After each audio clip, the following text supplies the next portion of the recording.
আসসালামু আলাইকুম। এনসিপির শীর্ষ নেতাদের দুর্নীতি কিংবা লুটপাট, তাদের অভ্যন্তরীণ রাজনৈতিক কৌশল অথবা অভ্যুত্থানে এনসিপির এই শীর্ষ নেতাদের কোনো ধরনের কোনো ষড়যন্ত্র ছিল কিনা, মোটা অঙ্কের টাকা লেনদেন হয়েছে কিনা, কী ধরনের প্লট নির্মাণ করা হয়েছিল সেই আন্দোলনে, ইত্যাদি ইত্যাদি সম্পর্কে হয়তো আমরা অনেক কিছুই খুব দ্রুত জানতে পারবো।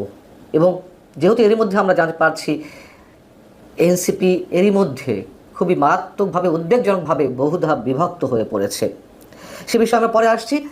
তার আগে একটু জানিয়ে রাখি, বা আপনারা হয়তো অনেকেই জেনেছেন যে এনসিপির শীর্ষ ৫ নেতাকে কারণ দর্শানোর নোটিশ করা হয়েছে। কেন? তারা অভ্যুত্থানের বর্ষপূর্তির দিনে কক্সবাজারে গিয়েছিলেন এবং যেটি গুঞ্জন আকারে ছড়িয়ে পড়েছে যে সাবেক মার্কিন রাষ্ট্রদূত পিটার ডি হাসের সঙ্গে তারা গোপন বৈঠক করেছে। এখন গোপন বৈঠক করে তো সেটি দলীয়গতভাবেই সিদ্ধান্ত নিয়ে করা হয়েছে, কিন্তু এই বিষয়টি তো তারা উড়িয়ে দিয়েছে গুজব আকারে। কিন্তু আমরা জানতে পারলাম যে পরবর্তীতে আবার এনসিপির দলীয় ফর্ম থেকে যারা কক্সবাজার গিয়েছিলেন তাদেরকে শোকজ করা হয়েছে।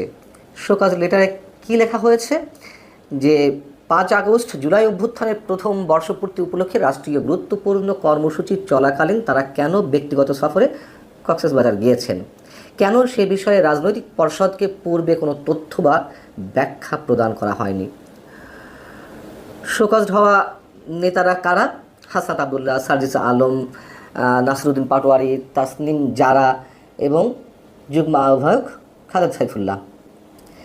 আচ্ছা বলুন, এই কারণ দর্শানোর চিঠির কোনো প্রয়োজনীয়তা ছিল? মানে এগুলো কি শুধুমাত্র লোক দেখানো নয়? আমি জানি না তাদের গঠনতন্ত্রে কী আছে, এটুকু তো বোঝা যায় যে তারা তো আর চাকরি করে না। ব্যক্তিগত যদি কোনো সফরে গিয়েও থাকে, দলকে না জানিয়ে কেন গেল, এটি কি চাকরি? আচ্ছা, দ্বিতীয়ত হচ্ছে তারা দলকে না জানিয়ে কক্সবাজার গিয়েছে, এটি মনে করার কোনো কারণ কি থাকতে পারে? যে অভ্যুত্থানের মূল দাবিদার এই এনসিপির শীর্ষ নেতারা, তাদের একটি গুরুত্বপূর্ণ অংশ এই যে তাসনিম জারা কিংবা হাসান আবদুল্লাহ, সার্জিস আলম, নাসিরুদ্দিন পাটোয়ারি, এরা তো সবার শীর্ষ নেতা। এর বাইরে কে আছে? আক্তার হোসেন, নাহিদ ইসলাম, এই তো, অথবা হান্নান মাসুদ। তো শীর্ষ নেতাদের একটা বড় অংশ দলীয় ফোরামকে না জানিয়ে কক্সবাজার চলে গেল, এটি হতে পারে? এটি হতে পারে না। কোনো গোপন বৈঠক থাক আর না থাক, এটি হতে পারে না। অন্তত এই গুরুত্বপূর্ণ দিনটিতে তারা এভাবে যেতে পারে না। আর আমাদের ধারণা অবশ্যই তারা গোপন কোনো বৈঠকে, সেটি পিটার ডি হাসের সঙ্গে হোক বা অন্য কোনো কারণেও হোক, তারা খুব গোপনেই বিশেষ উদ্দেশ্যে কক্সবাজার গিয়েছিলেন। দলে যাওয়ার কথা না তো আসলে। এখন বিষয়টি হচ্ছে তারা যে কারণ দর্শানোর নোটিশ দিল, এটা হচ্ছে শাক দিয়ে মাছ ঢাকার মতন। এটি করে আরও মানুষের সামনে বিষয়টি প্রশ্নবোধক করে তুললো আরও খুব বেশি করে। ঠাকুর ঘরে কেড়ে আমি কলা খাই না, সেই অবস্থাও হতে পারে, যে আগে থেকে নিজেদের নিজেরা সব কিছু মানে অনেকখানি রহস্যময় করে তুলছে। এখন পিটার ডি হাস যে কক্সবাজার ছিলেন সেটা নিয়েও বিতর্ক উঠেছে। তার সঠিক অবস্থান সম্পর্কে জানা যায়নি। কোনো কোনো মাধ্যম বলছে, জানা যাচ্ছে যে তিনি যুক্তরাষ্ট্রে আছেন, আবার কেউ কেউ বলছেন না তিনি কক্সবাজার আছেন। যা হোক, তবে আবারও বলি, বিশেষ উদ্দেশ্যেই তারা গিয়েছিলেন, এটি আমাদের দৃঢ় বিশ্বাস। এখন বিষয় হচ্ছে কি, যেটি বলছিলাম যে এনসিপির সব অন্দরমহলের খবরের সব কিছু হয়তো খুব শিগগিরই একেবারে খোলস ছেড়ে বেরিয়ে আসবে। তার কারণ এনসিপির গুরুত্বপূর্ণ ২ নীতি নির্ধারক আসিফ মাহমুদ সজীব ভুঁইয়া এবং মাহফুজ আলম, তারা দুজনেই সরকারের উপদেষ্টা পদে রয়েছেন। তারা সাম্প্রতিক সময়ে যে মুখোমুখি অবস্থান নিয়েছেন, তাতে করে আমরা অনেক কিছু জানতে পারছি। তথ্য সম্প্রচার বিষয়ক উপদেষ্টা মাহফুজ আলম গত ৪ আগস্ট তার ফেসবুকে একটি পোস্ট দিয়েছেন যে ১-১১ পদধ্বনি শোনা যাচ্ছে। পরবর্তীতে সেটি তিনি এডিট করেন, সমালোচনার মুখে সেটি আবার ডিলিটও করেন।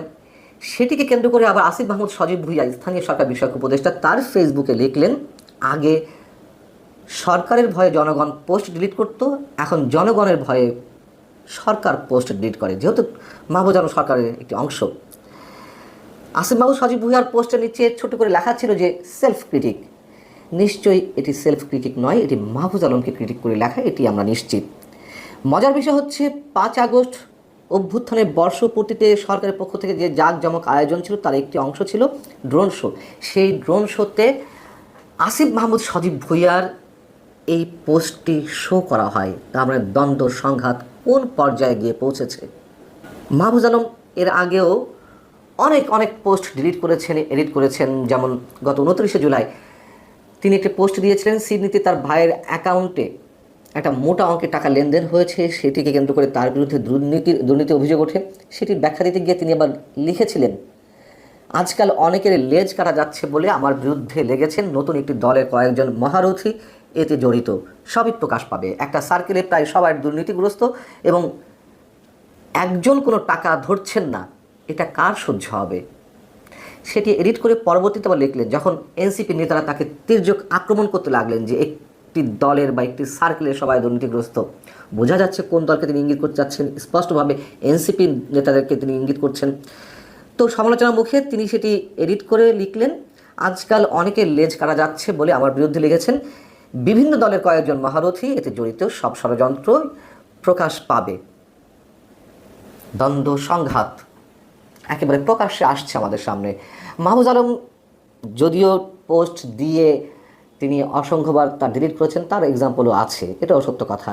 তিনি ভারতের মানচিত্রের বিরুদ্ধে একটা পোস্ট দিলেন, বাংলাদেশের মানচিত্র বড় করে সেটি ডিলিট করলেন। কয়েকদিন আগে কথিত তৌহিদ জনতার উদ্দেশ্যে তিনি একটি পোস্ট দিলেন, মব ভায়োলেন্সের বিরুদ্ধে পোস্ট দিয়েছেন, এগুলো আবার এডিট করেছেন, কোনোটি সংশোধন করেছেন। এবং এরও আগে আমরা জানি যে এনসিপি যখন গঠন হবে, ফর্মালি আত্মপ্রকাশ করবে, কে আহ্বায়ক হবেন এটি নিয়ে নিজেদের মধ্যে দ্বন্দ্ব শুরু হয়েছিল। কোনো এক ছাত্র উপদেষ্টার বাসায় কেউ কেউ মাহফুজ আলমের নাম প্রস্তাব করেছিলেন, আবার বড় একটি অংশ চাইছিল নাহিদ ইসলামকে। তো নাহিদ ইসলামই শেষমেশ আহ্বায়ক হলেন।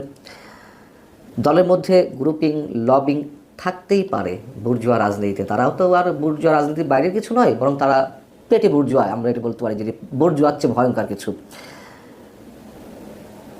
ধরে নিলাম যেগুলো থাকতে পারে। কিন্তু আত্মপ্রকাশ আগে থেকেই, বিকশিত হওয়ার আগে থেকেই যে ধরনের গুরুতর সব অভিযোগ তাদের বিরুদ্ধে উঠছে, একে অন্যের বিরুদ্ধে অভিযোগগুলো করছেন, এই দলের ভবিষ্যৎ নিয়ে আমরা নিশ্চিতভাবে শঙ্কিত।